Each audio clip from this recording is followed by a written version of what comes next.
So, hello guys. Ito yung aming ulam for today's video. Inihaw na sibas. Ayan.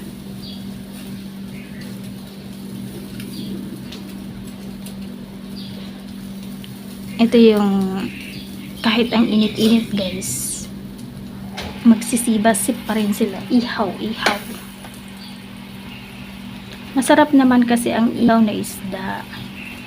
Kaya lang, nagkataon na sobrang init talaga dito sa amin. Wala man lang kahangin-hangin, oy. Tapos mag-iihaw pa. Hay! Kapagod. Naluto na yung isda, guys. Yung sibas. O, diba?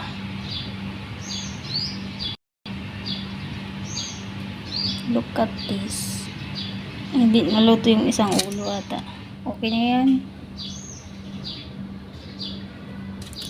Okay na to guys. Ihahain na natin. So yun lang guys. So mag-uulam pa kami ng ampalaya guys. Kasi nga baka maubos yung isda. O di kaya ay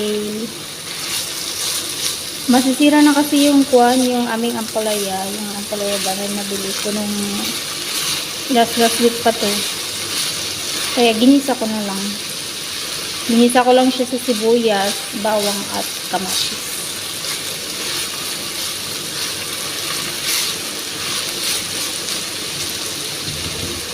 So, diba? Masarap naman eh. Kahit ganyan lang, gisa-gisa. Ito na guys ang ating ulam for today's video. Isda. Ito yung natira. Tapos, lagyan natin yung ampalaya. Alam nyo ba guys, ang ampalaya ay masarap to.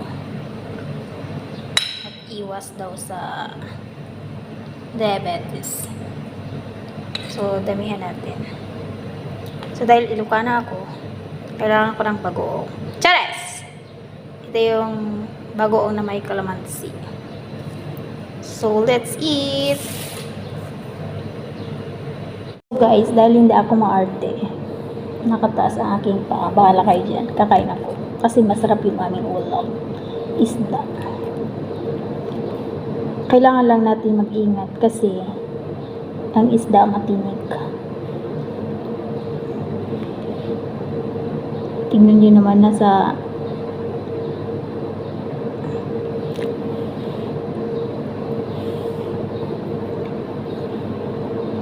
mainit na dito sa pwesto ko guys.